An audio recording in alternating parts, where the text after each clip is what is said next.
Welcome back to episode 39 of the Block Runner Podcast. I'm your host, William, always here with your co-host, I-Man. What's up? Dude. AKA I-Man. Aloha, man. Yours like konnichiwa. Oh, yeah, we're supposed to do that, right? Yeah. Dude, how the fuck I did you didn't remember that? I didn't prep you. I forgot to tell you. That was your thing. Yeah. Well, what did we say last time? No, I think last time you said that you wanted to change an intro, and I challenged you. That's what I'm saying. I'm like... You said, well, I told you to say aloha. Well, we don't have to do that. It, just, No. it feels like we're becoming a little low energy at times. I'm just like, what's up? You know what I mean? I just don't know how else to come in. Well, Come in hot like the Kool-Aid, man. low energy. I mean, freaking Bitcoin is low energy. Matic is high energy. Yeah. And Why is Matic high energy, dude? 300% returns. But why? I don't know. You don't know? I think it's adoption. I don't know, maybe some big name talked about it. I have no idea. But it's like, that's a significant move, man. 300%? Like, what the fuck? Well, it's 300% over the last 3 months. So let's not get too All crazy. right, well, let's take a look. Yeah. I mean, Matic, it seems like it's going down as like the favored layer 2 solution. This is for Ethereum network, right? This is This is for Ethereum, yeah.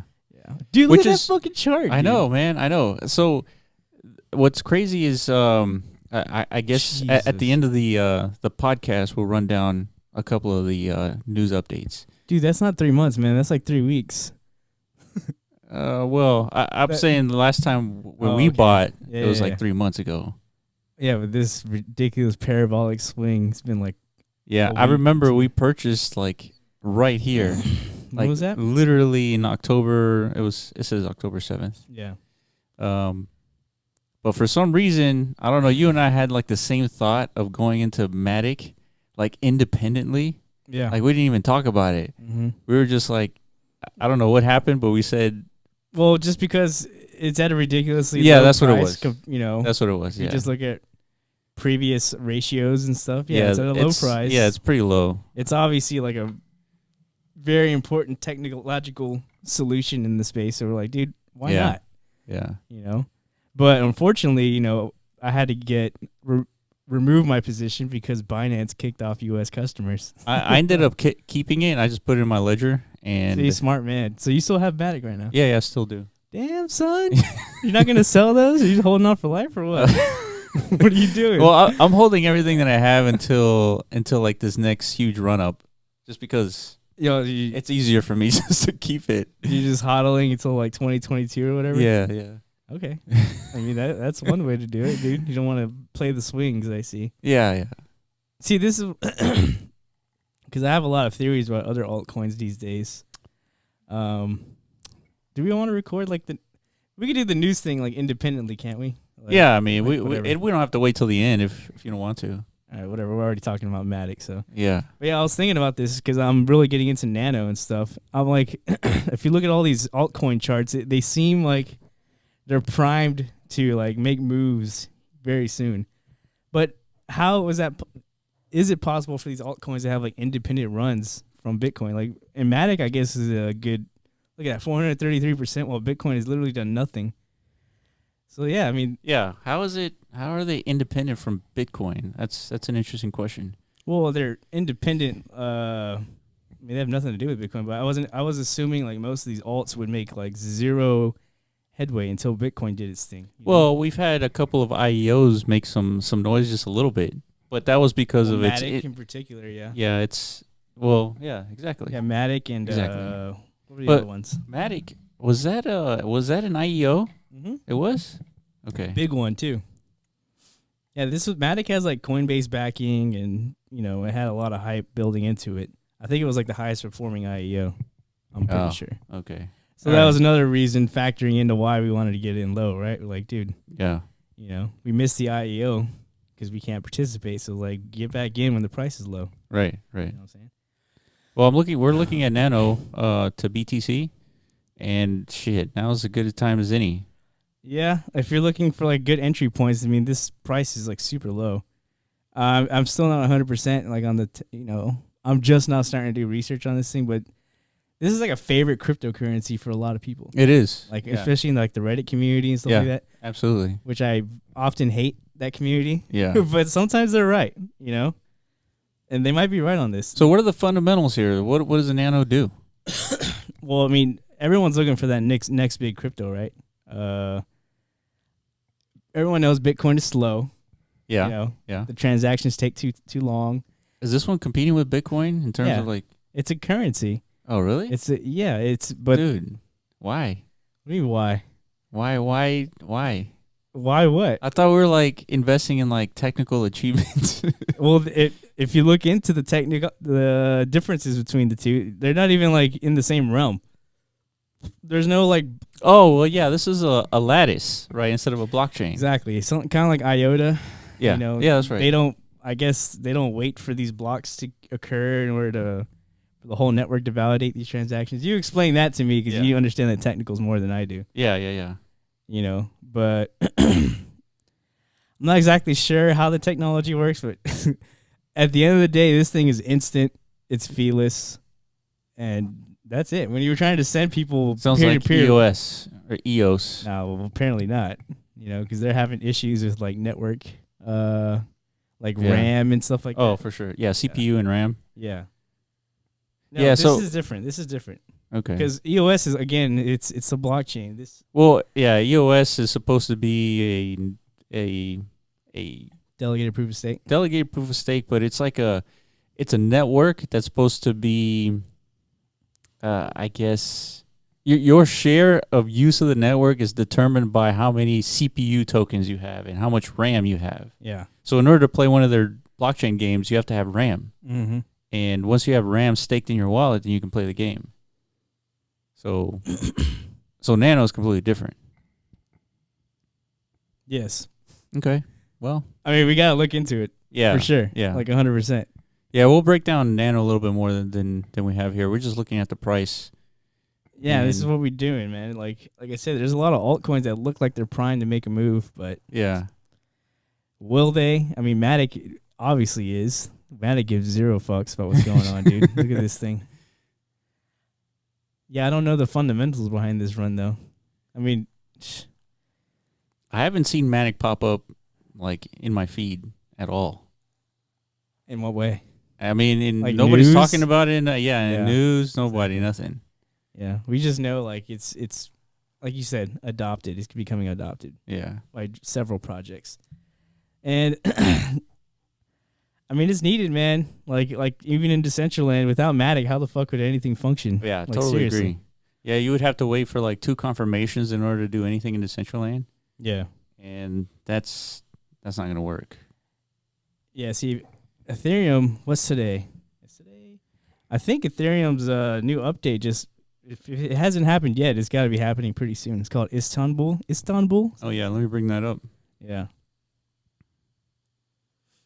Well, I think that's part of... the rundown? Yeah. I think it was. Yeah, it is. Yeah, see there... Oh, yeah, here it is. Yeah. Fuck it, dude. Fuck the rundown. We'll do that another time. But this is important because it's related to Matic. I mean, this is Ethereum's like very beginning figuring out its scaling solutions. Ethereum's Istanbul update might support 200x more transactions per second. So we're going at from 15 transactions to 3,000 transactions per second. Yeah. From what I've read, it's mostly just has to do with like improving gas efficiencies, which is good. Yeah. You know, it'll be cheaper to send transactions to each other. And I don't think like the final version of this is going to happen until like Q2 or something like that, 2020. Yeah. So right now, this is like literally just they're barely, what is that? Oh, the transaction chart? Yeah.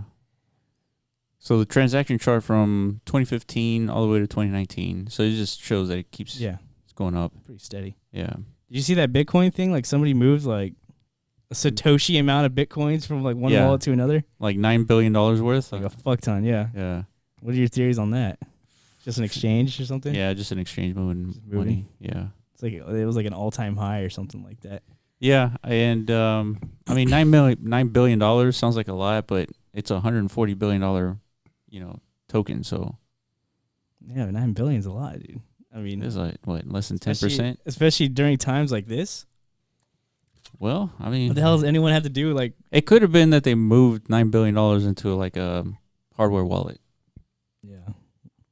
cold storage. Yeah. But yeah, this is important.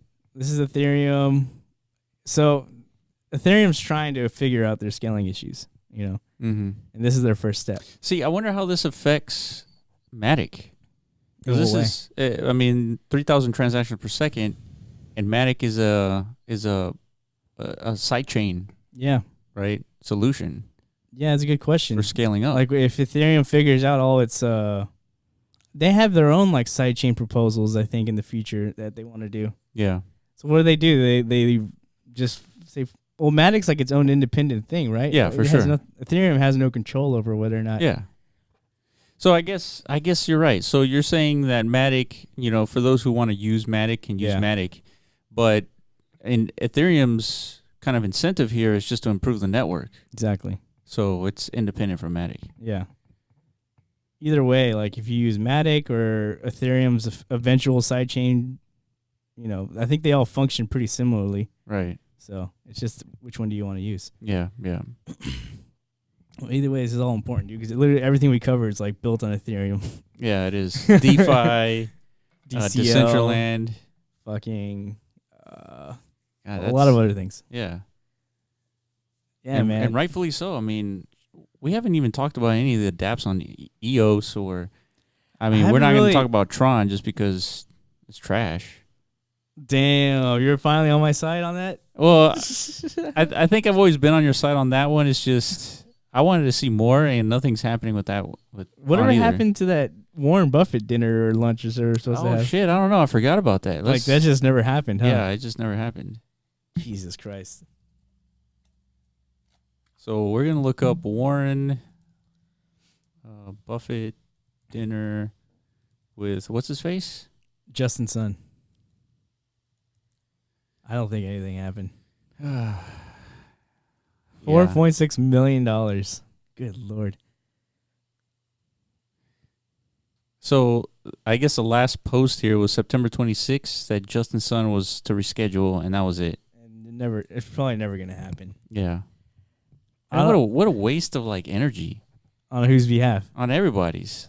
Just talking about it. And even Justin Sun, he was hyping it up too for several weeks. Bro, that's what he is, man. He's I guess you could call him a marketing guru. We're always talking about him, not just us, the community in general.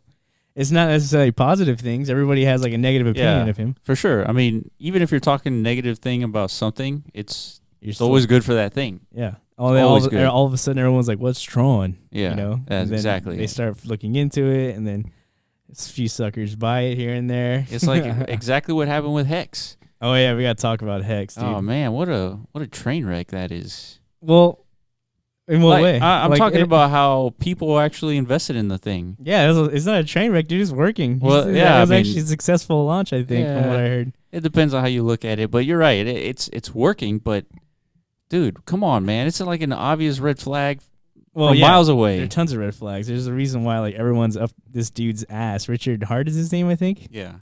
Dude, he's got hella flack, but there was a live stream he did yesterday with our boy Peter McCormick, the guy our fucking our higher up. Yeah. You know what I mean? I don't know what you want to call him, but dude, he went off on that guy.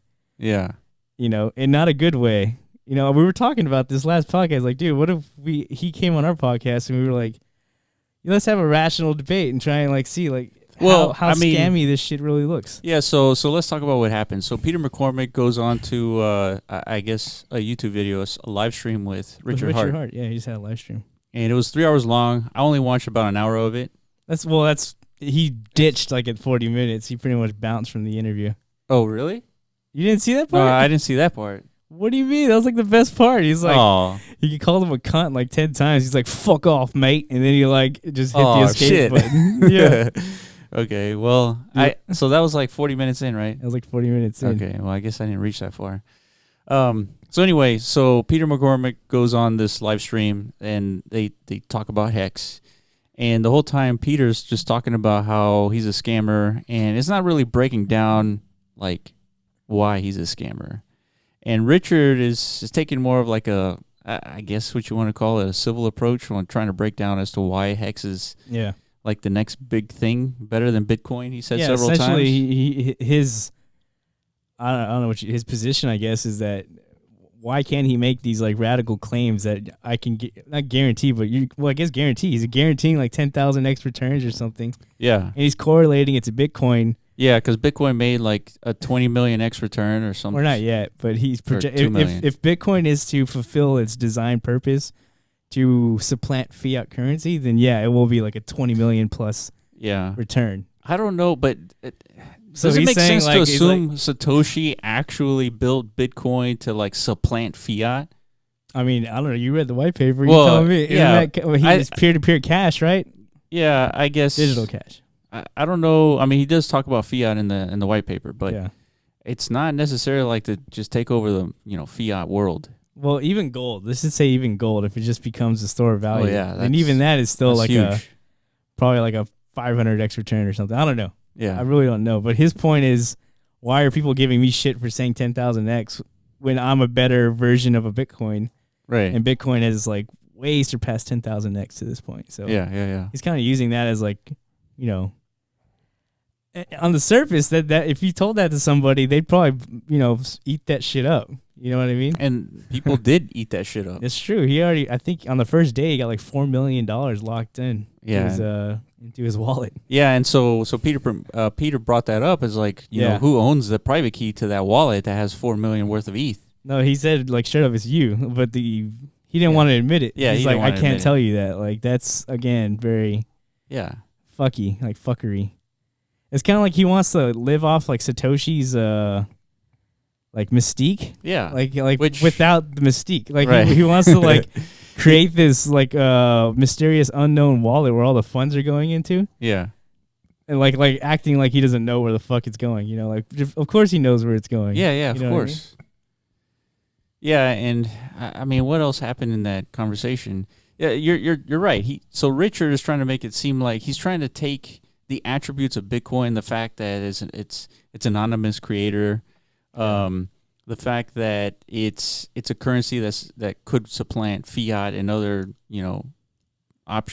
other fiat currencies other than the U.S. dollar. And it seems like that's a sentiment like these Bitcoin maximalist types like really latch onto, is the whole mystique behind the creation of Bitcoin. Like they think any new cryptocurrency is automatically like a scam or a ripoff because there's a human at the helm, right? There's a person, an identical person who created it. Yeah. All of it, like, automatically that makes it look, like, tarnished. You know what I mean? In decentralized manner, and I understand that, who wants to trust people? Like, that's the whole point. That's the whole point of this whole experiment, right? We're supposed to get away from, like, trusting people in any way. Right. Yeah, and so the reason why Peter wasn't, he didn't go down to the level of like trying to break down why this is a scam, just because to him it was such an obvious scam that he only invested about 5 minutes of research before even like kind of like how we did on our we heard about it like way before, like I don't know how. I think it's because we were doing research on McAfee. McAfee, yeah. And then we watched the one of the interviews that Richard had with him. Yeah. And we just looked up Richard Hart, and then we found Hex, and then we looked at the website. It was like, whoa, dude, this is like a clear scam. Yeah. Like all the red flags. It checked a few boxes for sure, like right away. And so Bitcoin didn't promise 300% returns. It didn't promise anything. Right, and so you go to the Hex.win website. It promises all these things. If you did the math, you would have figured out like what would happen in the future. Well, yeah. If you did the math, yeah. Like if you thought about it, like what you look at the limited supply, the scarcity of it, and then you look at that's pretty much it. I mean, and the only way to get Bitcoins at the time was to mine Bitcoin, right? Yeah. There was no exchange in those early days, so. Yeah. I mean, so Peter only invested like 5 minutes doing research, and that's why he didn't have like a very intelligent discourse with Richard Hart, which I understand. I don't think he wanted like any like discourse at all. Yeah. He just wanted to like smash him into the dirt. Totally, I understand for sure. But it backfired, in my opinion. I think it did too, and it's more of like a teaching moment because there was that tweet where he was talking about the conversation with Richard, and like so many people said Peter did a bad job, and there was other comments saying that that's why I invested in Hex because it makes sense. It's like, dude, wait, what? This is like it makes sense. Does it make sense? Yeah. Oh, okay. Yeah. Well, and I think a lot of people expected, like, that's his role, man. He's got like one of the most successful podcasts in the space. Yeah. Yeah. People were expecting him to go on there and like at least break it down. At least attempt to try and like uncover some sketchy shit. If he claims to be, he's a journalist in a way. Mm-hmm. I don't know what defines a true journalist, but he claims to be like follow the code basically. What's the code? The code is to have like intelligent discourse, like break things down. Yeah, I guess. So what does that mean? Are we journalists? I don't know. I don't think so. I don't think of so. myself as one, but he thinks of him, and I think he had a career in journalism before he started podcasting. Right. So he's got this, image sheet of like, but he didn't perform. So it left a lot of people like, what the fuck, dude? Like, this and to me, I think this is a good real-time teaching moment for everybody to understand and pinpoint like what is a scam. And a scam is a coin that promises like X amount of returns. Like any coin that promises any return is a red flag. And if you go to the Hex website, that's what it promises. You invest, you trade your Bitcoin for this Hex coin or Ethereum for this Hex coin, and you're promised 1% to 369%. Mm-hmm. And I mean, I guess he designed it in a way to be like sort of like a CD, but I don't understand why you would trust that. So I mean, there's just not much going on right now. People are looking for ways to make some money. Yeah, I can see that. And he's a notable figure, man. He's like a popular guy. A lot of people like him. Yeah. I don't know. He's just playing on his It's almost like a famous YouTuber like shilling merch to their audience in a way. Same concept. See, but the difference is that merch doesn't have the potential returns on investment. Oh yeah, I understand, but right. My point being, like, he's just trying to capitalize on his viewership or something that he's obtained over the years. Yeah. And so he also brought up the SEC and how the Hex coin doesn't pass the Howey test, which is so let me look it up. Howey test is a test in the for the SEC to determine whether something is like a security. Oh, okay. And so Howey test. Let's look up the definition of this. Okay, so the Howey test is a test created by the Supreme Court for determining whether certain transactions qualify as investment contracts. If so, then under the Securities Act of 1933 and the Securities Exchange Act of 1934, those transactions are considered securities. So if it does pass the test, then it is a security. Yeah. And so Richard Hart is claiming that it doesn't pass the security test, and therefore it is not a security, and therefore it doesn't have to be registered, and therefore there's no chance for him to go to jail. That's his claim, according to that conversation with Peter. I mean, we've already, like, he's not going to jail, I don't think. Oh, maybe, I don't know. It depends. Shit. The people have gone to jail. So. On the website, it promises returns. Yeah. And those who don't get returns, basically the guys left with, holding the bag, they could potentially sue, and this guy could go to jail. It's true, yeah. Like, I guess the difference between this and something like EOS's unregistered ICO is just... I guess EOS never proposed like a guarantee. Correct. They didn't. No, it was just, they just didn't file some paperwork. That's about it.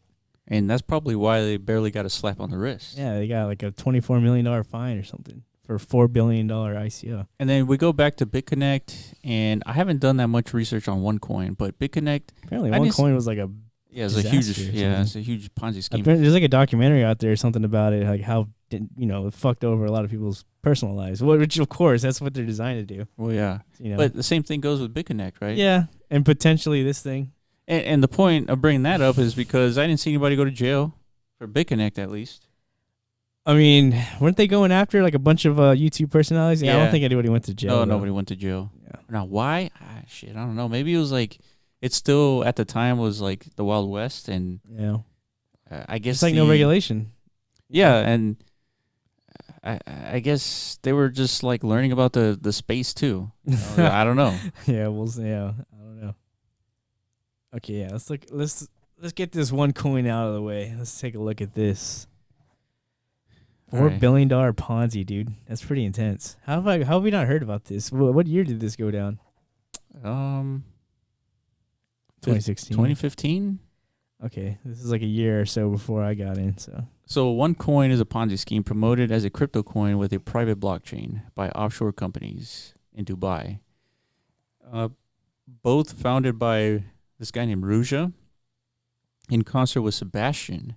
OneCoin is considered a Ponzi scheme due to its organizational structure and because of the previous involvement of many of those central to OneCoin in similar schemes. So I guess these guys had a history of performing Ponzi schemes in previous lives.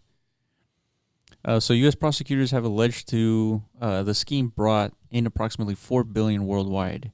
In China, law enforcement recovered 1.7 billion yuan while prosecuting 98 people. So I guess they got some people. Yeah, and look at that, 90 years of prison. Well, that's the maximum sentence. So I don't know. Maybe the case isn't done yet. It's pretty recent, so probably not. Well, it's the total maximum sentence for the charges, 90 years in prison. Yeah. Hasn't said anybody's actually been sentenced yet. So He just pleaded guilty like last month, November of 2019. Jesus, dude, this is gonna be. Oh shit! That's one fucking. That's a long ass like. So well, you dude, can the legal scam process is people. a motherfucker, dude. Yeah, it takes is. many, many, many years for things to actually happen. Yeah. You know? I wonder if they're in jail at that time. That's a good question. Probably not. They're probably on bail. Yeah, You know? probably. Yeah, because they got all They those got all millions that money, anyways. dude. Yeah.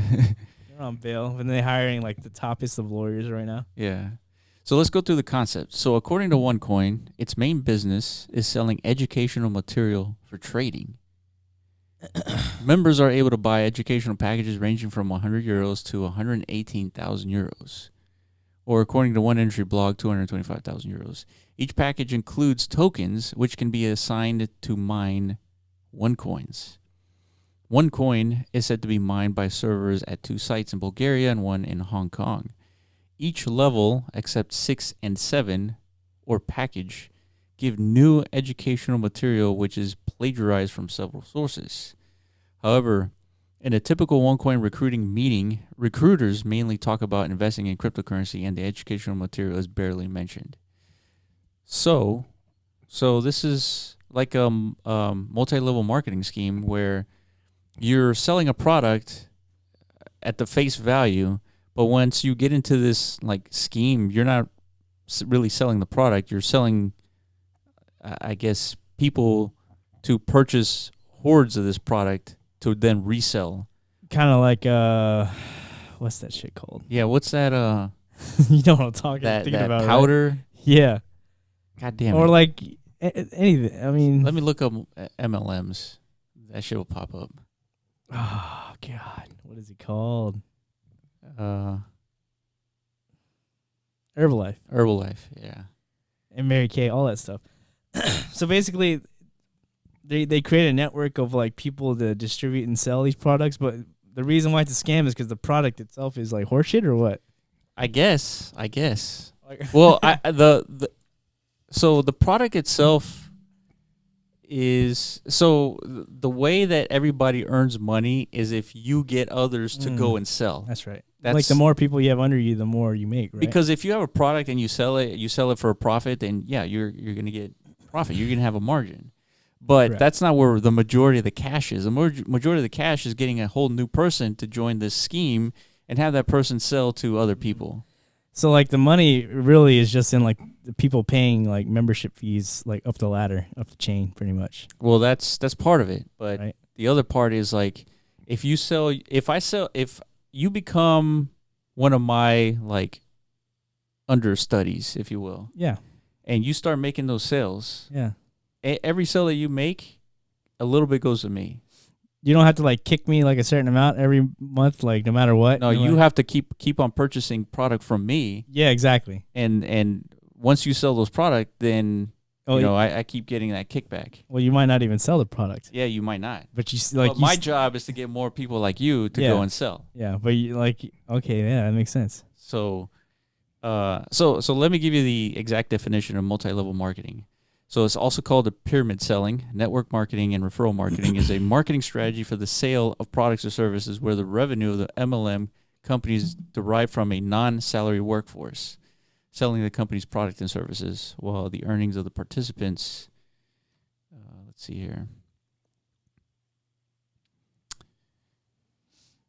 Well, the earnings of the participants are derived from a pyramid-shaped or binary compensation commission system. So MLM is kind of like a prettier way of saying a Ponzi scheme. Yeah. That's what MLM is. Yeah. And this is legal, by the way. This is very legal. And Herbalife has been around for like 30 years, and nothing has happened to them. No. Even though like a lot of the people that have worked for Herbalife have like lost their houses and like because they believed in this stuff, right? Jesus. And they just couldn't sell it. So then what's the illegal part? Well, it's technically not illegal. It's just feels dirty, right? If you have some morals, like it feels dirty to kind of recruit people to sell this stuff. Because you know that it doesn't really like it's not a very good product. Here, go to that legality and legitimacy. Number 6 right there. So in the United States, MLM business operate in all 50 U.S. states. Businesses may use terms such as affiliate marketing or home-based business franchising. Many pyramid schemes attempt to present themselves as legitimate MLM businesses. Some sources say that all MLMs are essentially pyramid schemes, even if they're legal. So the U.S. Federal Trade Commission steer clear. So this is their quote: "Steer clear of multi-level marketing plans that pay commissions for recruiting new distributors. They're actually illegal pyramid schemes." Why is pyramiding dangerous? Because plans that pay commissions for recruiting new distributors inevitably collapse when no new distributors can be recruited. So that's the nail in the coffin right there. That last sentence. That's why this is important, I guess, for regulations to step in. They can't just let this shit go down because it fucks over too many people. Like once the scheme is out, once the jig is up, or the gig, whatever the fuck, the gig's up. Yeah, a lot of people get fucked over, and that can have like some serious ramifications. The last part here says, and when a plan collapses, most people, except perhaps those at the very top of the pyramid, end up empty-handed. Exactly. So you're right. I mean, after a certain amount of time, I don't know, maybe Herbalife has, walked the fine line between like actual useful product and a serious pyramid scheme. Yeah. And so perhaps people continue to buy Herbalife because they have some benefit to the actual product. Yeah.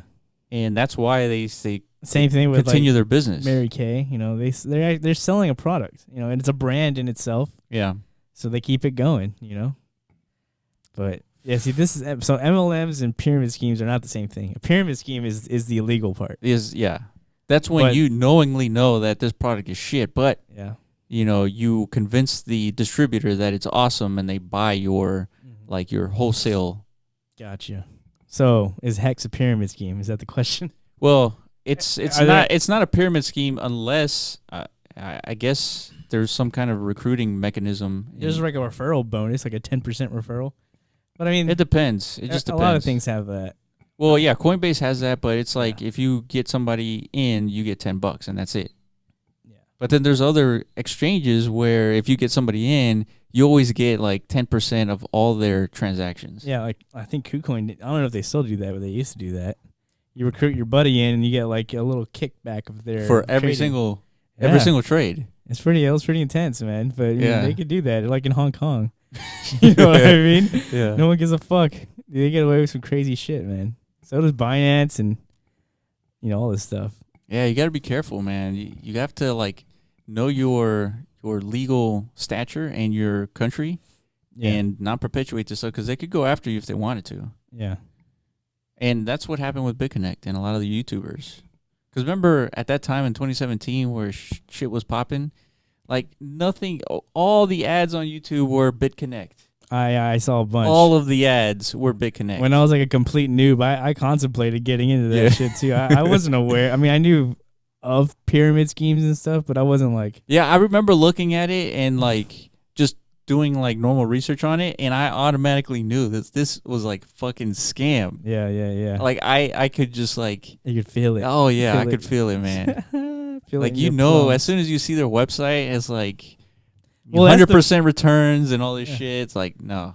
Well, that's what we're feeling from Hex too, man. Oh, just yeah. Like, and like he's shamelessly like promoting it that way, like almost like no fear. Yeah. You know. See, this guy Richard, he's got enough resources to go and talk to a lawyer, and I'm sure he's writing that fine line of like pure, obvious, illegal scam with like something else. Yeah, he's got he mentioned that during that, discussion. Like he in his mind he has that he's got something in that formula of the hex token that makes it not seem like a blatant scam. I don't know. See, that doesn't make any sense to me. It would have been nice if Cormac like broke that down for me. What he did it. You know what I mean? I wish I knew more after watching. Dude, I watched that like 3 times, dude. It was so hilarious, dude. Dude, let's watch a little bit of it. Let's just watch the part where he rage quits. All right. That's the best part. Just so, like, if y'all have been listening rage to quits. us. That's what he did, dude. He just fucking deuced. That way people get an idea of, like, how, like, heated he got. Okay. All right. Coming up. There it is. It's like around 38 minutes. Let's go to there. Let's go to like 38 minutes. You know the time. I told you, I watched it like 4 times, dude, 3 times. I was into this. It was good. It was good entertainment. That's right. So I tell Okay, never mind. I guess it was before. He's not there anymore. Oh, okay, he's not there. and I Go to 35. He's still there. 35. Oh, wait, what? It's 32. Okay, go to like 31. Yeah. Parts created better than Bitcoin on Ethereum. They'll go, and then they see loads of people call you a scammer. Hopefully, they'll do enough research. Probably, though, you're going to get away with it. You've got your 4 million ETH so far, whatever other bullshit you'll get through it. Although, perhaps maybe some of that's just you just pumping it just to make it look popular. Why don't you do chain analysis and look that the Ethereum's never moved? Because every minute is a waste of my time with you. I think it's a real shame. I think you're a good dude. So can we talk? So let's try this. Why don't you talk about anything you want to talk about, and I'll just give you a platform. No, I'm going to go to bed, but what I'm going to do is just hope everyone like goes and speaks to somebody, researches somebody who understands this. Yes, please. Like, goes to hexisascam.com or anywhere else that explains it as a scam. You've misspelled it. It's hexscam.com without the is. Okay. I am going to block you now. It's also a referral website that you don't realize, and you're promoting the project without understanding it because you're bad. Okay. That's an affiliate website. Because you're just bad at journalism. Okay. Yeah, no, I'm not bad at journalism. I was you just shilled a referral link to my project out of your mouth is what you just did because you're not smart enough to realize. Oh, he bought that. He bought that domain, right? Refer to Sounds like Hex, it. but you're too stupid to understand that because you don't do good research. Deal. You do terrible research. Whoa, You've done no research for this. Of course, I've done no research. Why am I going to waste any fucking time on your scam? I was laying on this couch. You messaged me. I said, "Yeah, I'll go on. I'll call you a scammer," and I'm going to go. I'm not going to sit there and do any fucking research, spend any time on this because it's definitely a scam. You're a scammer. You're ripping people off. Honestly, mate. See, let me pause right here. Go ahead. So, hey, I'm trying to like formulate my thoughts here. Yeah. It's like. What would Will do, dude? WWWD. Like if you were in this fucking conversation, man, like how would you handle this? First of all, well, what I would do is like, how hard would it be to have a conversation with the dude sitting on the throne, though? Like, it'd be fucking ridiculous. Yeah. Like to take him seriously, but he's actually a smart guy, and he sounds like pretty well. The thing is like, yeah, I mean, Richard's smart. He wouldn't. It doesn't seem like he would just obviously promote a scam. Yeah, like who the fuck? Like the ramifications of that. Yeah, it's pretty high. Unless he has like this fucking like he's on an brilliant island exit plan. Yeah, like he already knows like what island he's going to.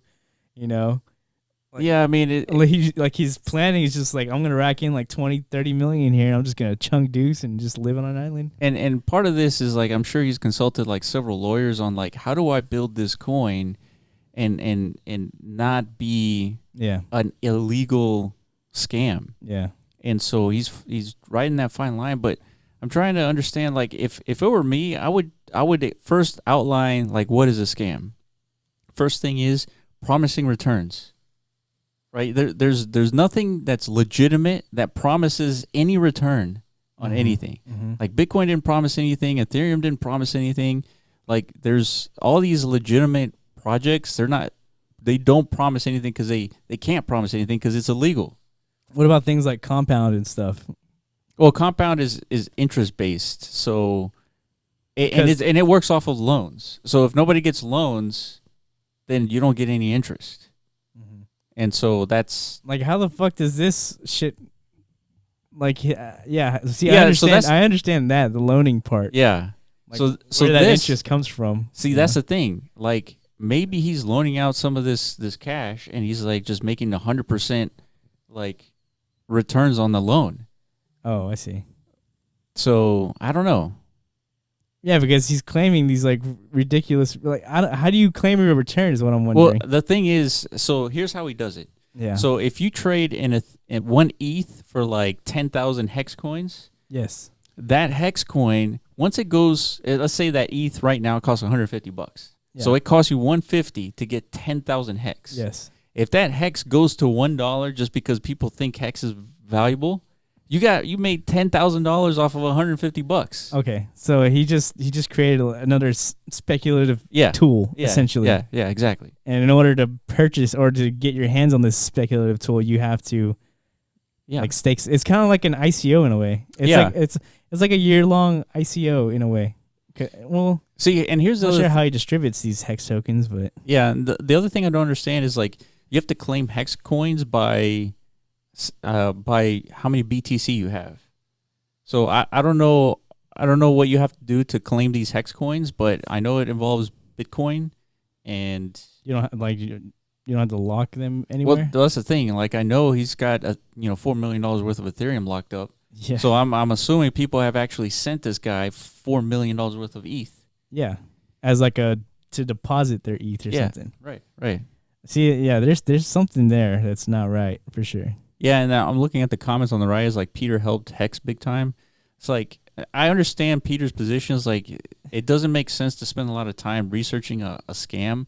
But what my position is, when you're presented with an actual scam, it's a teaching moment for everybody because in real time, like I even questioned BitConnect being a scam. Like remember in 2017, like so many people were in BitConnect. Mm-hmm. Like everybody on Twitter was on BitConnect.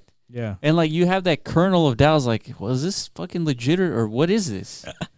It was amazing actually because it's almost like the whole community knew it was a scam, but it was still thriving. Yeah, it was a top 10 coin at one point. Exactly. So exactly. That's probably what's gonna end up happening here, and I think a lot of people are probably aware of that, and they're like, they want to ride that train, Yeah, I guess. Who knows, dude? Maybe those people understand that Hex is a scam, but if they know if they get in early, they're gonna capitalize on the scam and just exit.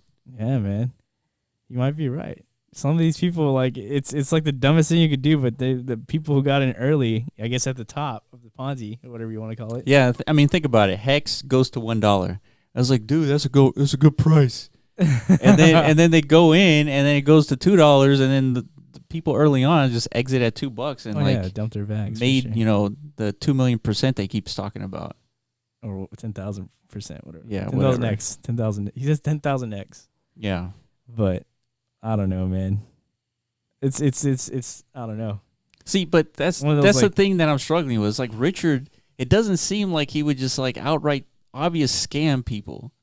Like it seems very odd. We don't really know him that well. I mean, I've seen like 2 or 3 of his videos, but I think I got enough information about the guy. I kind of understand him. What I'm thinking is like he's actually convinced himself, like through lawyers, through like consultants, like everybody's telling us like this is technically not a scam, but it's on the line of being scammy, and so he's like put his face on it.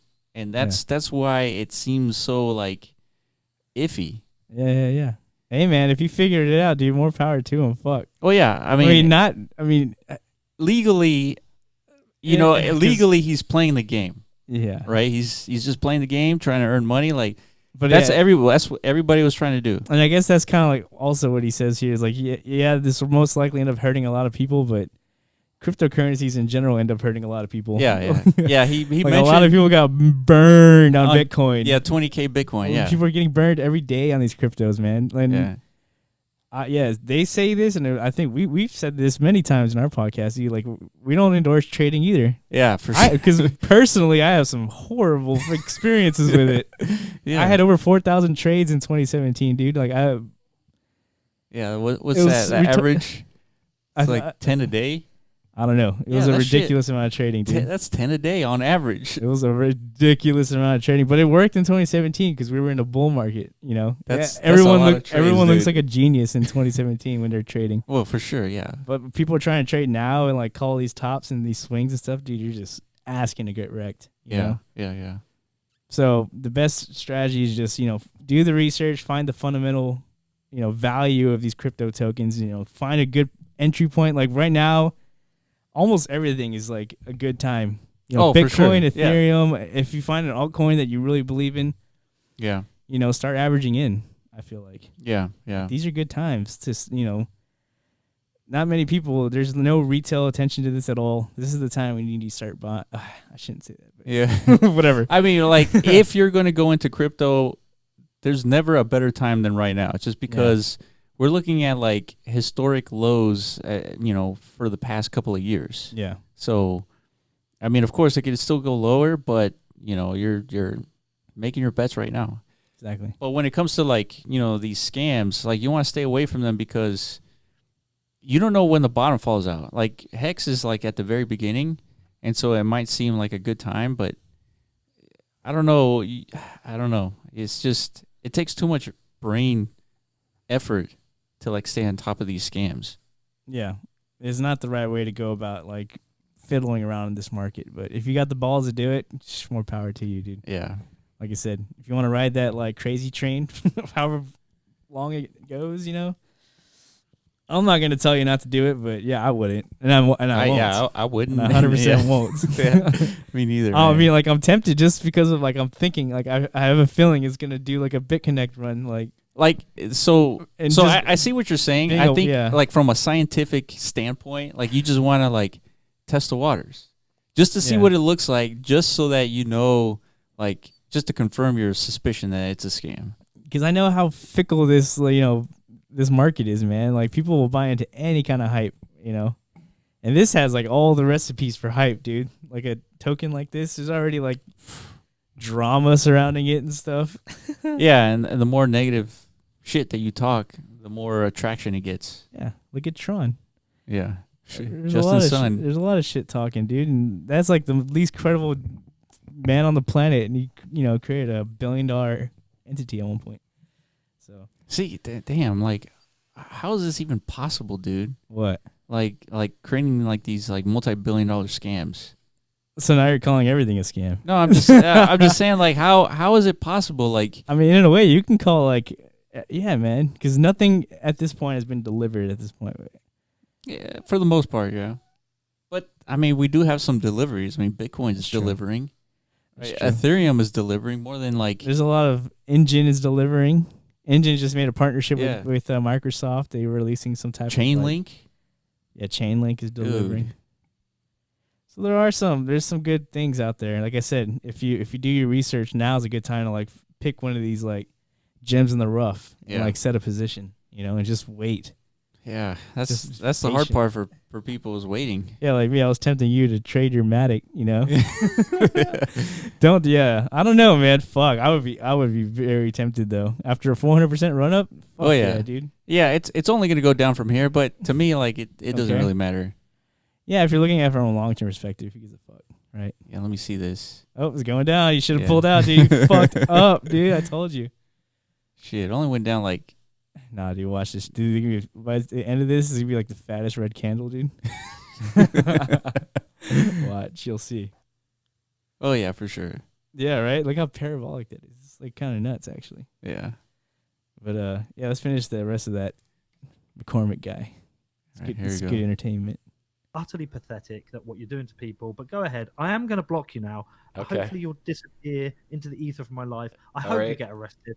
I hope you end up in jail. I hope you get butt fucked by some people. Honestly, genuinely, I hope horrible things happen to you. Oh my god. And yeah, just go fuck yourself. All right. Damn. Well, guys. Fuck off, mate. I did my best. I tried. That's how we should have ended it. I really A+ tried. I did not expect that. Peter's a journalist. He does interviews. Yeah. full time. I totally agree. I didn't expect that either. Dude, that was a shit show, man. Like, that was awful. It was, and the rest of the 30 minutes of that conversation was no better than that. It was literally just exactly. that. They were just shitting, or Peter was just shitting on this dude. Yeah. And this dude's like, can I like at least try to look, make this, make my point? And he's like, no, fuck you, mate. See, I know this makes Richard look like the reasonable person, Right? When he's like, when it's a clear scam. There you go. God damn See, it. now everyone's like, let's, like, hex. You know what I mean? Like, fuck this Peter guy. Yeah.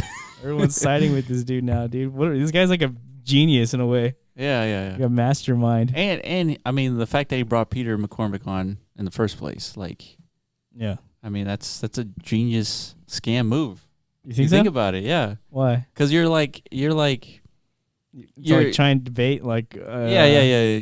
You're trying to like prove that this is not a scam, so you bring like the biggest detractor on, and then your detractor is just sounds like nonsense. Oh, yeah. Well, what if you brought on Andreas? Well, Andreas I bet Andreas would probably take less than 5 minutes to do research on it, and I wouldn't say he would act the same way as Peter did, No. but I he don't wouldn't think even so. like. It's like, yeah, that's an obvious scam. I'm not gonna even waste my time on it. Yeah. You think like that's how they all feel? Like they don't want to give this guy like more attention? It's not that. It's just that it's not worth their time. Why not?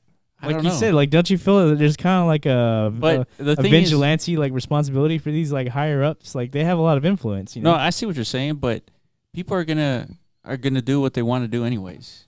Like even if it's like considered a scam by the higher ups, people are still gonna put money into it.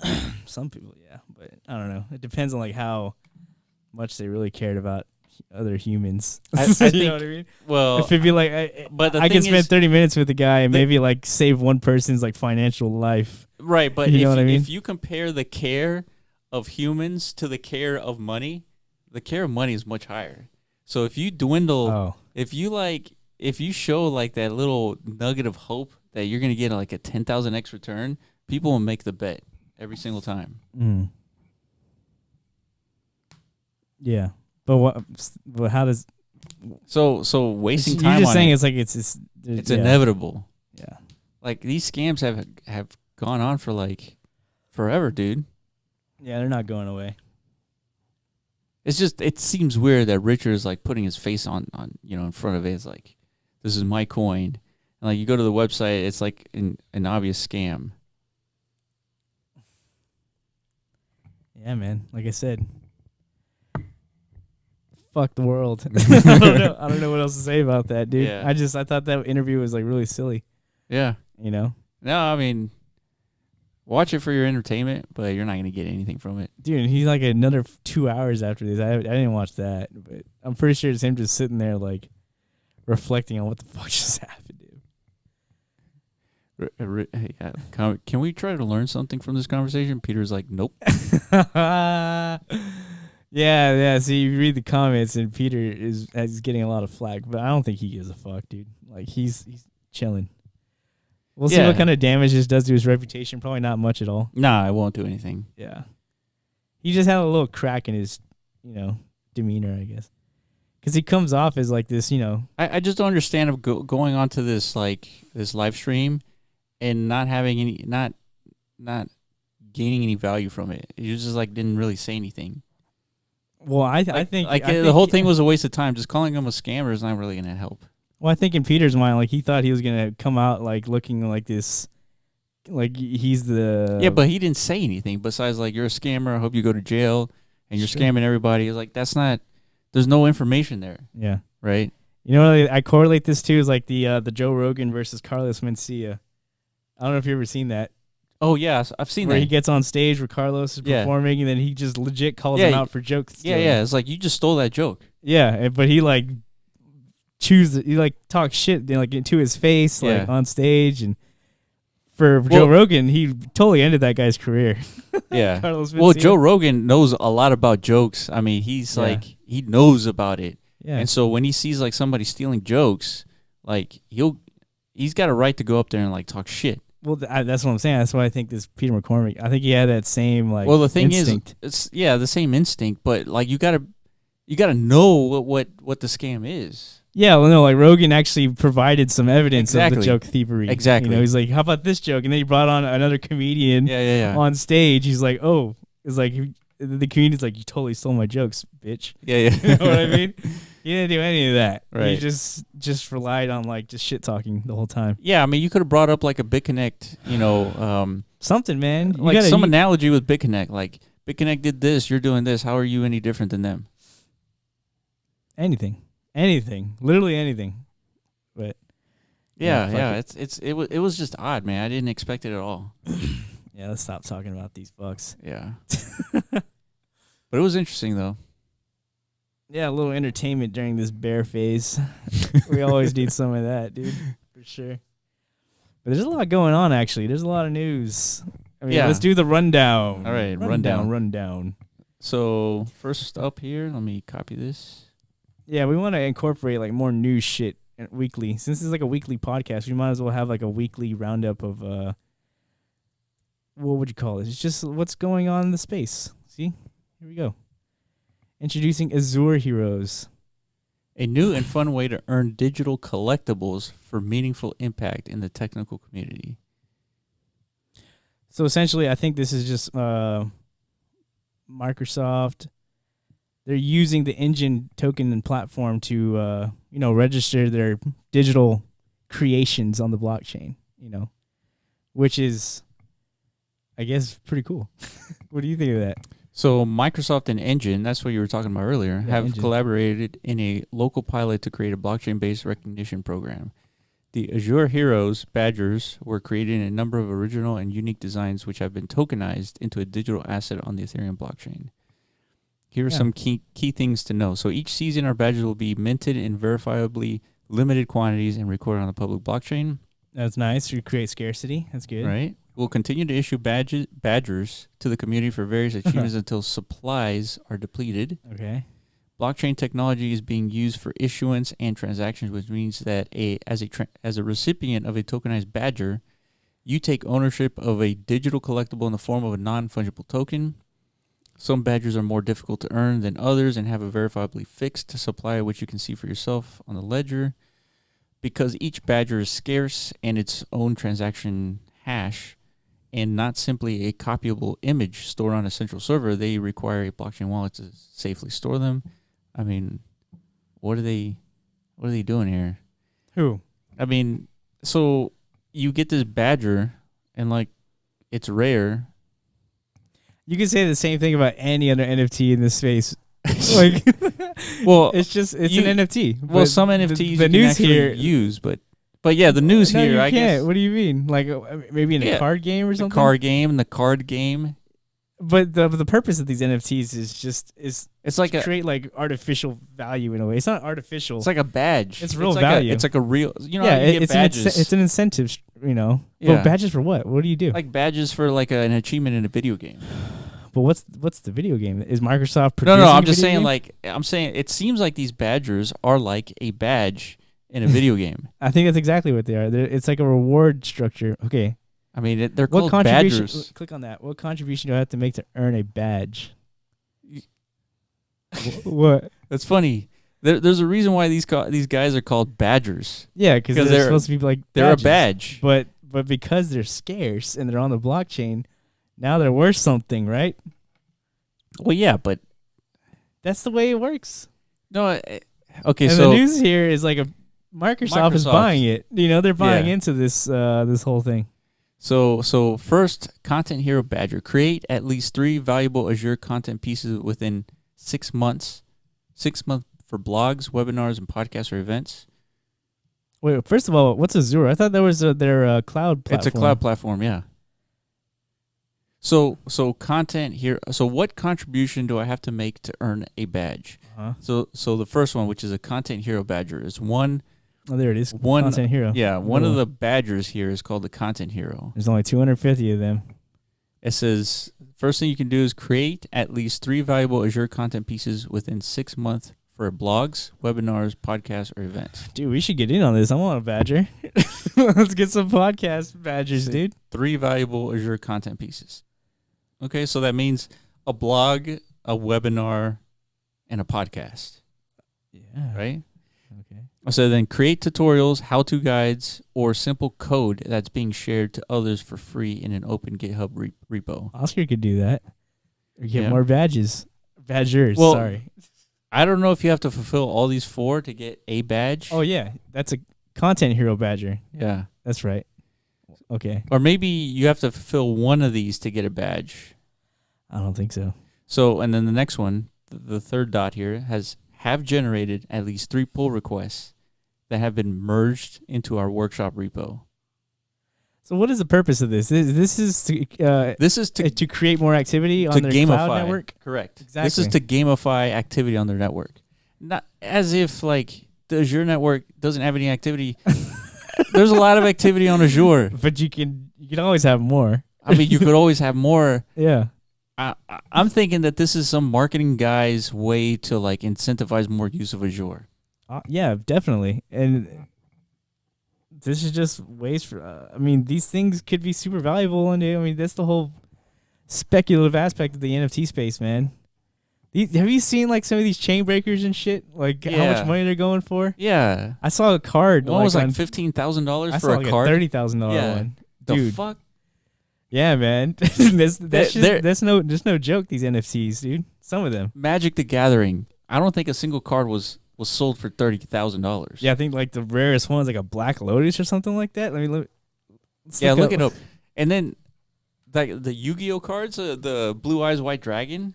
What the fuck? That's not you know Yu-Gi-Oh, dude? I know about that particular card. Whoa, Casey. Magic the Gathering's Black Lotus sells for $166,000 at auction. That's fucking intense. Holy dude. shit. Dude, we should be loading up on these chain breakers, dude. God damn. See, but that's so crazy, man. So you can't do... Oh, fuck, dude. I mean, I get it, man. Like, you can't do this with digital creations because, you know, anybody could just forge one without the blockchain. Oh, yeah, yeah. You could do this with a physical card, right? Because it's a tangible thing. Yeah. You hold the fucking card, you know, there's ways you could prove whether or not it's real or not. Yeah, but, I mean, holding that physical card, you could do that with digital stuff now. With blockchain, right? Yeah, with blockchain. That's pretty much the point I'm making. And why this is big news is like Microsoft gets it, you know, and they're stepping into this space, this blockchain gaming space, and like you said it perfectly. They're gamifying their own like network, I guess. Yeah, trying to gamify to gain activity in Azure. Yeah. Whether or not people will give a fuck about this, I don't know. We'll see. Like, how are they gonna market this, or I don't know. It's weird. Like, I just don't understand. Like, if I have a hero badger, why are you gonna want it? Dude, it's literally just scarcity, man.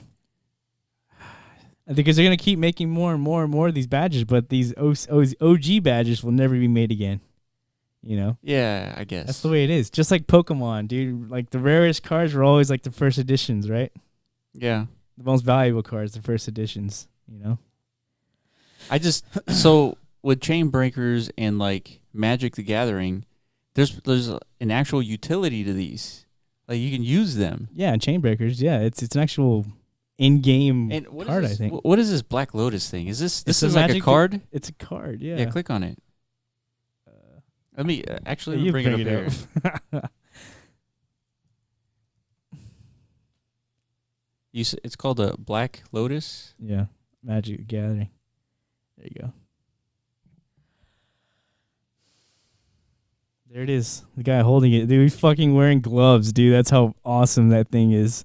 It's like, I cannot taint this card. Not even a little bit. Actually, You shouldn't even be handling it like that. It should be like in a case. Yeah, it should be, yeah. So the rare Black Lotus, the most sought-after Magic the Gathering card, recently sold for $166,000. That's more than twice what a similar card sold for in July last year. Jesus. 1993. And See? was part of the very first printing exactly. of Magic cards ever made. Fuck, man. The Alpha set. See, that's why people like in Decentraland show up in droves for these like early NFTs and shit. Yeah. Because they're thinking the same thing, man. Like if DCL blows up like 5, 10, 15 years from now, these things are going to be... Oh, you have a black mask? You got that Jason mask? Like, what? Like, even it doesn't matter. Like, I mean, it's just a flower, dude. But I guess there weren't very many of them made or something. They're pretty rare. What's it do? It says, add 3 mana of any single color of your choice to your mana pool. Then is discarded. Tapping this artifact can be played as an interrupt. That sounds OP as fuck, dude. That's a lot of mana. You ever play Magic the Gathering? I mean, I've never played. No, I don't. I played a little. Is bit. it like Hearthstones or anything like that, or how does it? I mean, it's completely different. Same concept. The Hearthstone, hijacked the concept of it's like a turn-based card game, right? Like, yeah, I think it's like even Pokemon had a turn-based card game. Yeah, but I think Magic's like, I don't know. You'd have to ask somebody else. I'm not a fucking expert on that. But yeah, that's the Azure news. It's cool. It's cool. And it validates Engine as the platform to register these assets, I guess, on the blockchain. I'm still not 100% sure how the Engine token functions, but... So the Content Hero has 250 versus the Maker, which has 10,000? Yeah. So Maker must be a lot easier. See, he only has 2 requirements. Any participant who completes a specific challenge at a hackathon, open hack, or boot camps, and hands-on work with Azure without guided instructions. Applicable also to hardware hackathons, IoT. So I guess any participant in anything gets a Maker badge. Yeah, sure. Content Hero. Community. That's something that we could do. That's what and it has the rarest of them all, I guess. No, inclusive 100. leader is the rarest. But 250. Hey, I'm down, dude. We're gonna try and get a dude, it's probably already over. Somebody probably claimed all of them. Yeah.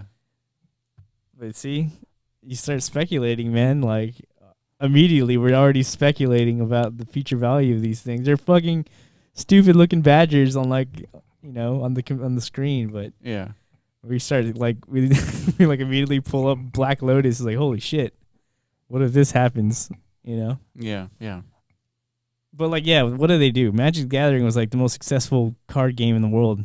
What the fuck is these things gonna do? Yeah, for sure. That's the thing. If you get these rare digital assets tied to a successful game, probably Chain Breakers or something like that, then you're on to something. Yeah, can you imagine Chain Breakers adopts these NFTs for their game? These are OP. They just come in one day fucking 10,000 mana. Yeah. Fucking just wreck shit. Huh. Dude, that's what I'm saying. Nintendo needs to hop on this blockchain stuff. Well, that's Pokemon, the news, dude. Microsoft, they're breaking the barrier, dude. It's not a joke no more. Yeah. Everyone should. Pokemon will dominate everything blockchain. Dominate it. Mm-hmm. Ah, man. All right. Your favorite topic here, dude. No, you take that one.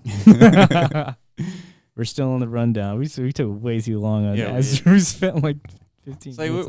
We're trying to understand what the hell. I mean, we're new here, folks. We're trying to figure out how to do this whole news shit. Oh shit. But we're gonna nail it one day. I'm telling you. We're gonna have awesome music going. We should have news music. Yeah. Okay, what's going on with Brave? So now Brave passes 10 million monthly active users and sees 19% growth since 1.0 launch. Okay. See, the reason why this is just good news for a DApp. Yeah. I just like seeing DApps successful, So we were talking about this a couple days ago. We talk about Brave and Bat a lot, actually. Yeah, we do. We do. Well, mostly because you actually actively use the thing. Hell yeah, dude. I'm using it right now. There you go. See? You're part of this chart, dude. Yeah, I am. That's good. So so we were kind of talking about, sort of debating on what's the attraction of Brave, And I'm Yeah. thinking it's like the utility of not seeing ads all the time. You Well, don't, I you don't see mean- ads on YouTube. You don't see ads on any website. All the ads are gone. Yeah, that is nice. So Because even like on Chrome, like some sites somehow get past this ad blocker. they you get know? past it, and like Forbes will not even let you go exactly. into Yeah, that's how they do Forbes. it. They're Yeah. just like, you got to turn this bitch off or you can't see our content. Yeah, but if you use Brave, it's like All right, Forbes doesn't even know. I'm sold. Yeah. I don't know what the fuck I've been waiting for, but yeah, that's already better. And so the other thing about Brave is that you can opt to view their curated ads, and you get paid to view them Oh yeah, in Brave. yeah. See, my thing is like, I mean, you're not. It's not even like. It's not, but the thing is, it's still a cryptocurrency. It's still tradable on the blockchain on an It's true. exchange. And one day that crypto could be worth $1, and you might have like thousands stored up. See, I can almost envision a future like I think Brave is like the first iteration of this, where like people are getting rewarded to do something that's like not, favorable or something. My point is, there's probably gonna be a lot of things that offer like free cryptocurrency rewards for doing some task. Oh, You know? for sure, yeah. Things like voice. Apparently, you can earn cryptocurrency for like having like hot tweets or whatever, or hot opinions. Whatever the fuck, we don't know, but Yeah. that's next on the rundown. Yeah. But yeah, you know what I'm saying. So like, I'm shitting on Brave because this is just one platform that's giving you dust. Yeah. But if more platforms adopt this, I guess what you call it, I don't Like- even know if it's a business model or what. Yeah. It's just Business how it model, works. yeah. If more platforms do it, this dust can add into like a nice little pile. Yeah, you for know? sure. So I shouldn't That's shit true, on like- it so hard. It's like you're saying voice, like whenever you voice something, like you There you go. you get You voice something. yeah, you That's get what they spent $30 million for. That's- So yeah, you can voice something. and if people like and they want to revoice your thoughts, Yeah. I mean, you get paid for that revoice, I guess. We don't know yet. Yeah. It's not even beta phase yet, but yeah, I guess we'll move on to that. But Yeah, yeah, let's- good for Bat, dude. Bat's good shit. Yeah, you should use it, dude. I don't know, understand why you're not using it. It's Dude, like I still have a freaking Look. Galaxy S7, dude. That's just my nature, man. I'm horrible. look at this: 127,000 ads and trackers blocked, That's hot. 1,000 HTTPS upgrades, Mm-hmm. and then 1.8 hours estimated time saved by blocking all those ads. So this whole time I've been using Brave, I've saved myself almost 2 hours of like loading time. Yeah, I don't know why I don't. Yeah, I fucking hate ads too, which is crazy. Yeah. Like I'm actually stupid or stubborn. I'm not sure. But yeah. Anyways, next on the rundown list. Now we're going to the $30 million domain. Yes, Voice.com. Okay, we've been waiting for this for so fucking long. Yeah, I dude. think we signed up. We for- signed up in June or July, Yeah. and we've heard nothing until yesterday. Which okay, so that's a good like 5 month like silence. Yeah. They ghosted us for like 4 or 5 months, dude. We signed up for this early beta access. Not even like emails just to keep us like in the loop, some kind of like community shit. Nothing. But Yeah. now we So- got it. We have a date. Yeah, so we have a road to the beta, and February 14th, 2020. That's when beta invites start going out. Very nice. That's not. Oh wait, what? Yep. So they're gonna launch the beta. Yeah, So there's gonna be something you could log into and use. and use, yeah. Interesting. Dude, we got to be the first ones on there, dude. I'm down. Voicing and like Dude, we every, gotta- every thought, everything. Everything. Because like right now we're struggling to find like a presence on Twitter. We're like late to the game, dude. Yeah. Like Twitter's been out there. But voice, dude, yeah, we could be like the first ones on there and voice our opinions. Who knows? Dude, everybody on Voice is going to be like crypto focused. Exactly. That's the thing. We were looking at like, should we post our podcasts on these like decentralized YouTube platforms? There's something called DTube, I think. Yeah. There's a couple other ones, but yeah, you go to those sites and like it's mostly like crypto. Yeah, People crypto posting, Yeah, you know? talk. Yeah, because people. I mean, what would bring the masses though? Dude, Like, why would that's my general question for like, everything, man. Why would anyone, a general person that doesn't know anything about cryptocurrency, use Voice over Twitter? Like, there's got to be that person. Maybe their go-to-market strategy is like attracting people who care about their data. There's and- definitely that. And they want to own their data, and they want to get paid for their data. So instead of tweeting, they voice. There's a small niche for that. And then there's those people who are being silenced on Twitter. Yeah. You can market to them, be like, hey, we have a new alternative. Yeah, that's true. It's gonna come down to how they market this platform, dude. Because this is like this. See, and this came from Dan Larimer. He created BitShares, It's created true. EOS, Steam It, which is a social media platform, and these are generally like active projects. yeah, I'm not sure how much these days, but Well, you go to steamit.com and is this still active? yeah, man. Okay, let's find out.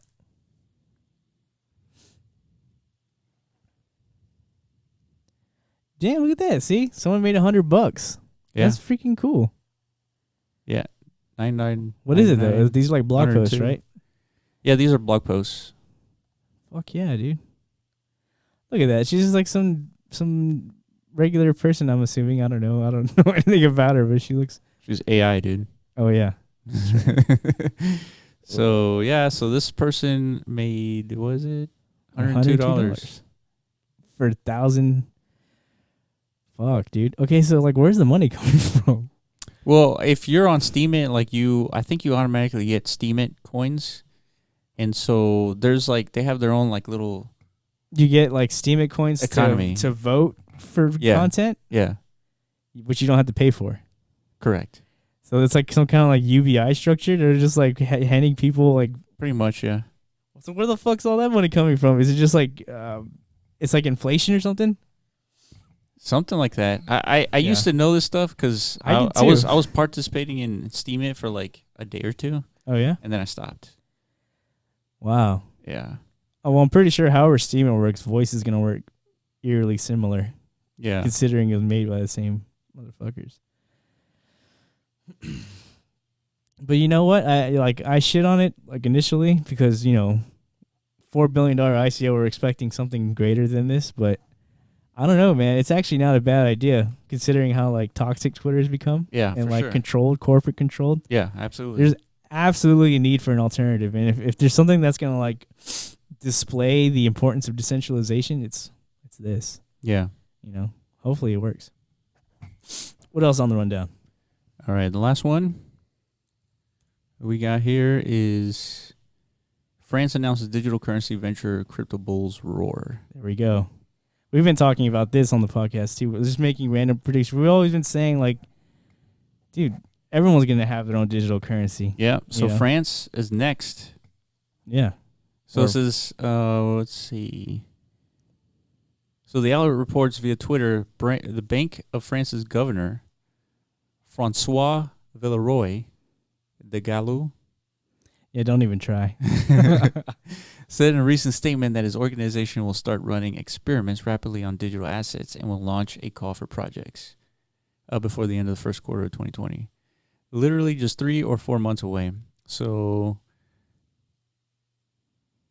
I guess the country is calling for projects on blockchain stuff. Yeah. I mean, I think everyone's following suit after like China made their big stance on the ground, right? Like, this is no joke anymore. Like, I think China is setting the tone, man. Yeah, You know? so this is a tweet from Rhythm. It Uh-huh. says France's central bank will launch tests on its own digital currency by next year. Within a decade, governments, banks, and corporations went from laughing at the idea of Bitcoin to trying to imitate it. See, that's the thing. See, yeah, this is- they're not embracing Bitcoin at all. These Yeah, absolutely not. That's Because they wanna control, man. It's like yeah. Alright. What did the pomp say? so. Whoa, France's central bank will be launching digital currency just a matter of time before every central bank pursues this strategy. Mm-hmm. Bitcoin has the one advantage that these central banks can't copy, though. Separation of state and money created by true decentralization. Exactly. The people are not going to use centralized coins if they know anything about what's going on, Mm-hmm. right? If they're a bunch of like people who are getting into like hex, then they pretty much don't care what they get into. Yeah. So then, why do you think they're doing this? Like, what benefits? It's just I think trackable currency, or what? that there's obviously benefits for any country to get into cryptocurrency. You can mitigate a lot of drug cartels. I mean, if they use it, which they won't because it's trackable, right? So, like, it doesn't make any sense. But these are all going to be stable coins, obviously. They're not going to put out like some fucking volatile speculative crypto euro or some shit like that. Yeah. So like, Then how's it going to function? It's just backed by fiat, basically. It's yeah. It's just fiat pegged stable coins, essentially. Yeah. It's whatever asset. Let's say a country has like a lot of diamonds, and maybe that asset is going to back their cryptocurrency. Yeah, Iran already did that. I think with gold. Yeah, And that's right. There's That's speculation Russia's been doing it, and China's going to do it. Yeah. You know, why the fuck not? If anything, this is all bad for the U.S. dollar. Yeah. That's the big news here. U.S. dollar, man, is looking more and more like outdated. You know what? With all this DeFi stuff, and the situation with the U.S. dollar and all these cryptocurrencies popping up, there's even less incentive to keep your money in fiat currency. Mm-hmm. Like, why would you do that? Well, to store your wealth in fiat, for sure. Yeah. Why the fuck would you do that? Yeah. It's That's like making the less and less sense, like, every day. That's probably like the riskiest thing to hold your wealth into, in a way, you know? It's like if you compared Bitcoin with the US dollar, like pound for pound, like feature for feature, like the fiat, like the US dollar continues to increase in supply while Bitcoin has a stagnant supply. Mm-hmm. Like, it doesn't make any sense. Yeah. Like, if the USD was a coin that we were thinking about investing, like, that would be the stupidest decision. The USD. Well, I mean, but the whole world, in a way, does. Well, they did. Well, that was the only option they had, right? They didn't have, like, think about it. If Bitcoin was one of the options when they were deciding on the world reserve currency, they would not have selected the US dollar. Apparently not, dude, because they ditched gold, you know? Yeah. Well, I guess you're right. It's just Yeah, the American economy was so strong at the time, you know, it's kind of like... Yeah, if you think about it, I guess the economy was so strong in USD, they were like, okay, well, let's just use that as a reserve. It's like, this is definitely a stable country that has a lot of power and probably not going anywhere anytime soon. It's like Let's all use their currency. The English language is like the Earth's national or Earth's language, right? It's like, I mean, you would think so. I mean, I don't know the numbers on that, but it's probably like Chinese actually. But no, but oh, you mean like it's like more ubiquitous? I think is what you're saying. Well, it's like widespread.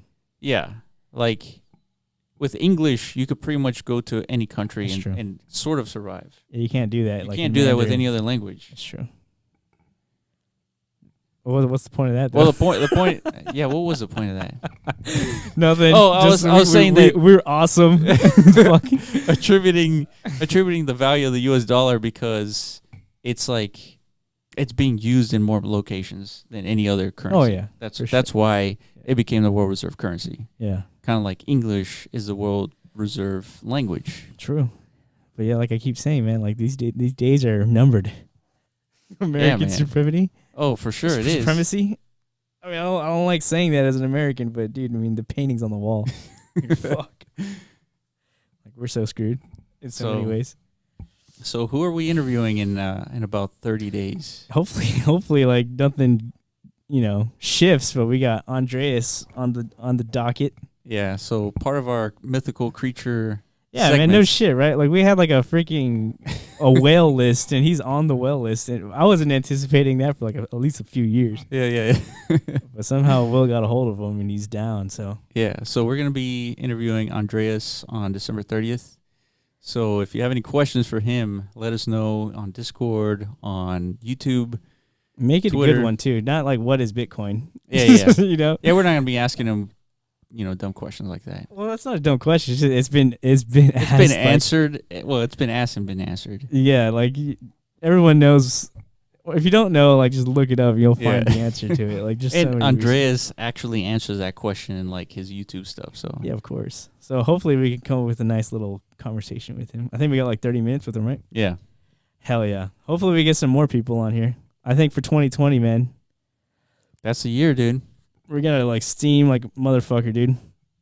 100%. There's so much because like things are gonna pick up in 2020. We're not gonna see like a massive bull market, but we're not. I don't think we're gonna see anything bearish like we have been seeing for the last 2 years. 2020 is gonna start with a $7,000 Bitcoin and it's gonna end with like a $14,000 Bitcoin.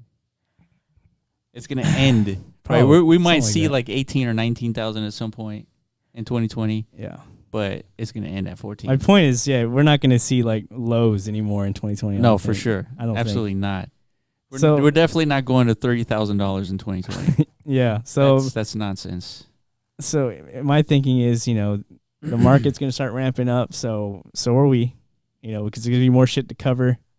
There's going to be more interest in the space. So it's Yeah, kind of for like sure. our job is to provide some content and some, you know, spread some knowledge out. And hopefully we do that.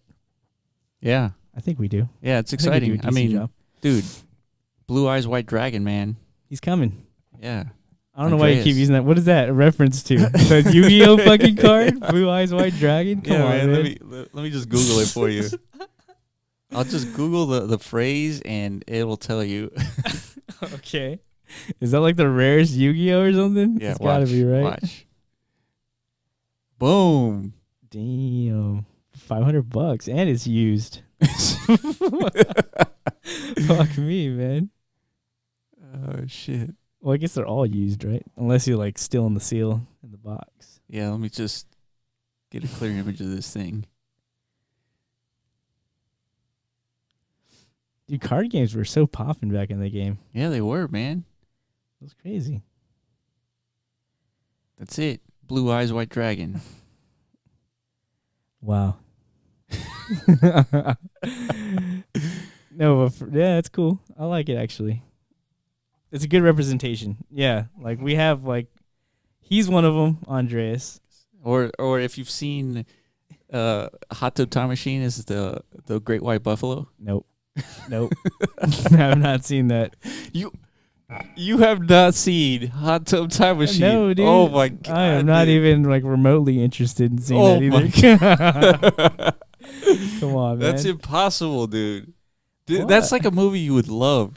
You think so? Yeah, dude. I don't believe you. Oh shit. I can't believe you haven't seen that movie, dude. Yeah. But anyways, I get the reference now. Yeah. You know, it's one of those guests you would think like it's impossible to get, you know. Yeah, for sure. But we're getting them. Hopefully we got some cool shit to say. Who else is on our list? Elon Musk. That's gonna come in January, dude. There you see. Keep working your magic, Willis. Fucking A. Shit. So we got Andreas and we got a lot more coming up, man. We're trying to get more guests on the podcast. Yeah, But and ultimate goal is really to interview these guys in person. We can't do this like remotely. you don't think so? I mean, we can, but it's not as valuable and is interesting. Well, yeah, it's not as aesthetically pleasing, obviously. Yeah, for like sure. some people, they'll call in, they have like shit tier audio or something, you know, or shit tier video quality. Yeah. You know, but I mean, it is what it is, man. Like, the logistics of meeting these people is like, how would you do it? We'd have to like pay for them to like fly, like meet us. No, not necessarily. Or we could fly to them. Oof. Giving that some motherfucker. Yeah, I mean that would be the end game. That'd be pretty sweet. you Yeah, know? man. That I'm would down be for that. It creates a more like tighter relationship. Like whenever you need something, like they're there, dude. What do you mean? Yeah, Like for what, dude? anything. Like Like emotional support? Or what? Like what are they gonna give you, dude? It's gonna be the same shit. You're gonna sit down with them. We're gonna yap it up for like 30, 40 minutes, and then they're yeah, gonna but then chug let's juice. say we interview like MKBHD, and like it's a great interview, right? Yeah. It's like, hey, yo, Marquez, can you hook us up with Elon? He's like, yeah, sure. Oh, I see. Yeah, it's like networking. Yeah. Yeah, you're right. We don't have a very good network yet. And then he's like, hey, Elon, you got to talk to these guys. They're like crypto experts. You should sit down with them. And then all of a sudden, we're like at SpaceX, like following them around with a microphone And then we're and talking about crypto. Every time I hear like an Elon interviewer ask him about crypto, he seems so disinterested. Like he gives zero fucks about that. I think I've he's just. never seen anybody ask him about crypto. I have. Look it up. No way, dude. I swear to God, he's like. I can't do an Elon Musk impression. One day I'll bust that out, but that's a tough one. Dude, look it up on YouTube, you fool. What are you doing? Well, here it is, right here. This is Google, dude. No. Paper money's going away. Elon Musk just revealed how many bitcoins he has. 0. I remember that. It's a specific. Okay, man. Oh, Dogecoin memes on Twitter. Nah, fool. Yeah, dude. Hold on, let me look him up. He's not interested in crypto. He's more interested about going to Well, Mars. exactly. That's what I'm saying. Like, he's got way bigger fish to fry. Well, yeah. I mean, crypto is like nothing compared to Mars, Well, dude. look, it's right there. Elon Musk podcast where he discusses Bitcoin and cryptocurrency. It's only 3 minutes long. It's Oh not right shit. there. We'll end it on this. A little Elon snippet. Question for it's a little bit off topic, but it's in the news, or it's becoming more in the news. So it's about crypto assets, crypto, Crypto, seriously? Chris, See? seriously, very seriously. I think you and Jack Dorsey have chatted a bit recently about this, right? Bitcoin and Ethereum scammers were so rampant on Twitter that I said to just join in. It's like, I said like 1 point, want to buy some Bitcoin? Oh yeah, I remember that. And then I got my account got suspended Didn't you like just say like because ETH once or like Ethereum or something? No, he you said try to sell Doge. Bitcoin or something. Oh, I thought he I said was just Ethereum joking. too. Or ETH. Yeah. I think you said So ETH. And like the world went crazy. He's like, oh my It's god, he knows we a little different exist. from cryptocurrencies. Although, given your history in the payments ecosystem, it would be very interesting to know if you agree with Jack and there is going to be one native cryptocurrency when it comes to the internet. He thinks it's Bitcoin. It's interesting. I have some friends of mine that are kind of really involved in crypto. I mean, I think like the Bitcoin structure was quite brilliant. Yeah, it seems like there's some merit to Ethereum as well, and maybe some of the others. But I'm not sure. I'm not sure that it would be a good use of Tesla resources to get involved in crypto. I mean, we're really just trying to accelerate the advent of sustainable energy. You know what? And, Hold on. I mean, I I'll think let this actually finish, one but I of the got an downsides idea. of crypto is that computationally, it's like quite energy intensive.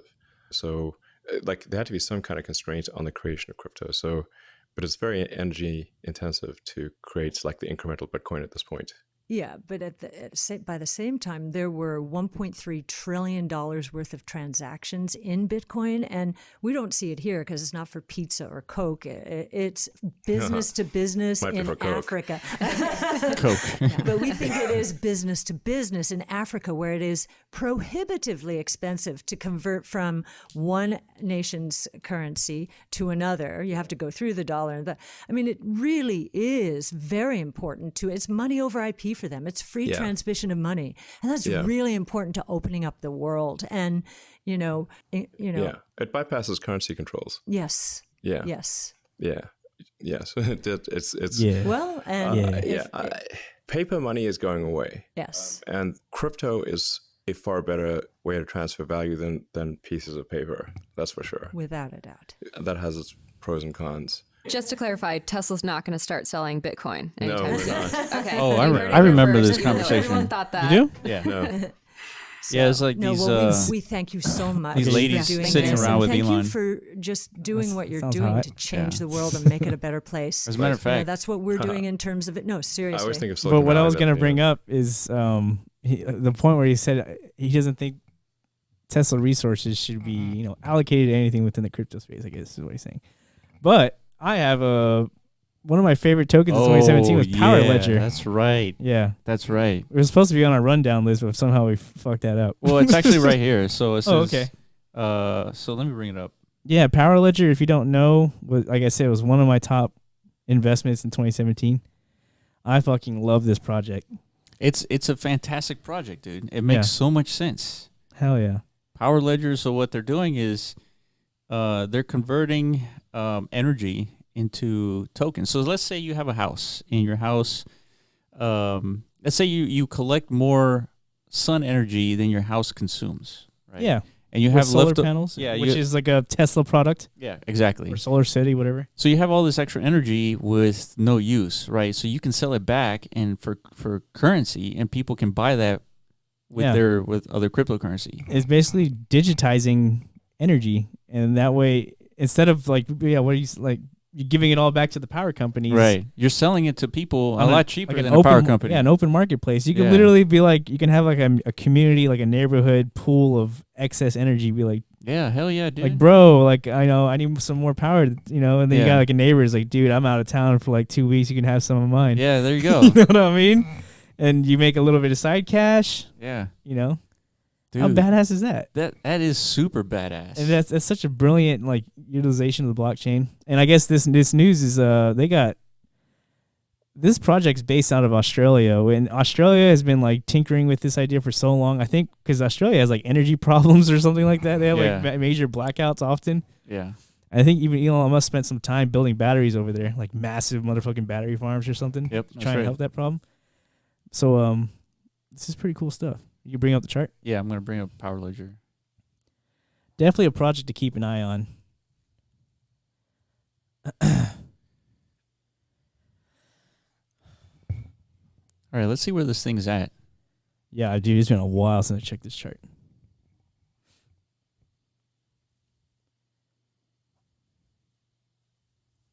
All right, here we go.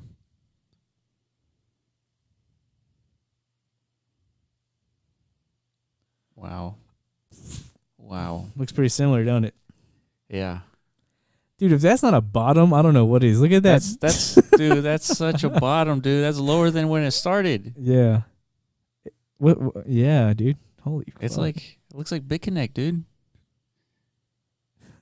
Yeah, like it looks like a dead project, but it's not. That's what I'm saying. It's definitely not. You've got governments like incorporating this into like their So their at its energy models high, and stuff. at its peak, it was 13,000 satoshis. yeah. Right now, it's at 530 satoshi. Unreal, dude. Unreal, this market, dude. It is. It's fucking insane. See, but would you buy Power Ledger to speculate on? That doesn't. I would. It's like a utility coin, man. It's like See, that's true. if there's no solar panels connected to this network, so to speak, then it's a useless coin. Well, that's why it went up so high in value, right? People were speculating that this technology is so like revolutionary.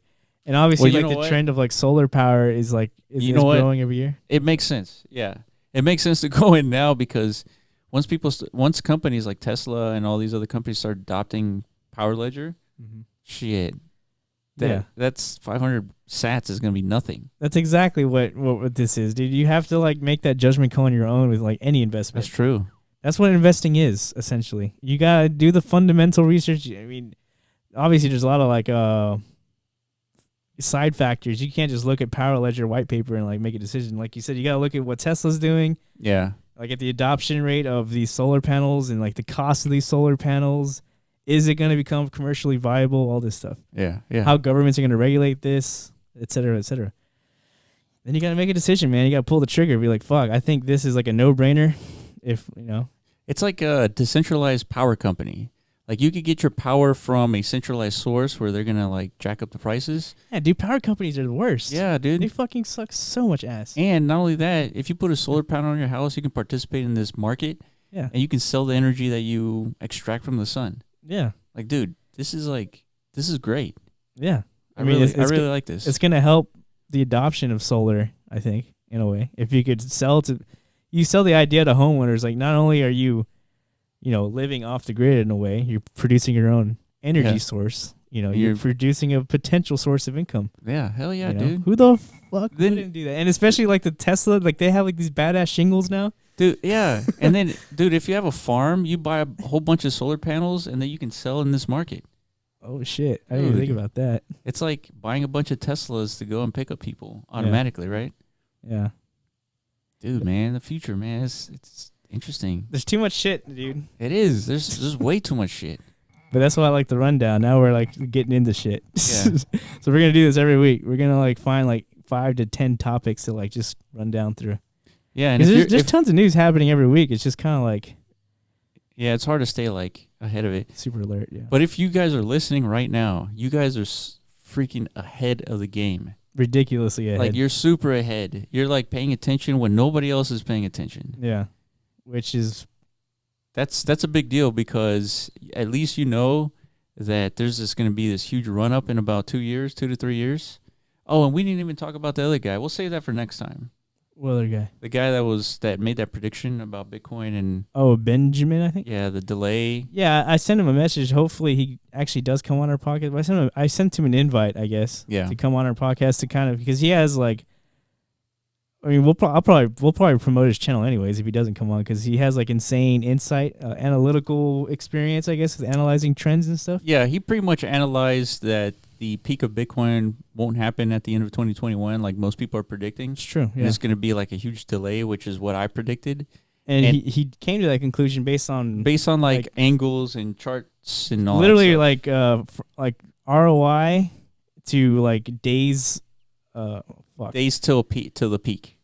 Yeah, the bottom to the peak, and then he did that for like the last 3 Bitcoin cycles, and he noticed a degree of separation between each peak and whatever the fuck. Yeah. So he used that data and then he extrapolated it for the future and pretty much puts it like at $120,000 Bitcoin by the end of 2022. Yeah, which is like a year later than what we've been predicting. Yeah, and I think he's 100% correct because of the linear regression curve of Bitcoin. Yeah. As time goes on, the price of Bitcoin begins to stabilize. Mm-hmm. And you're not going to see these huge fluctuations of 300, 500% anymore. Yeah. You're going to see more like 10, 20x. So 100 to 200. Based on his model, it'll probably be like a 40x is like the peak. A 40x from this current low, which is around 3,000, to his projected peak, which is around 120,000. Yeah. So, but yeah, I really liked his insight. I mean, his channel will be in the description. Yeah. If you want to throw that in there. Yeah. Good shit. Hopefully, he comes on the podcast because I also want to talk to him about Nano because I'm doing some research. That's another one that we need to talk about. There's so much to talk about, Liz. God damn it. But all right. So thank you for listening. Make sure you follow us on Twitter and like and subscribe on YouTube. And we'll be here next week. We'll follow up with more information. Yes, sir. All right. Thanks, guys.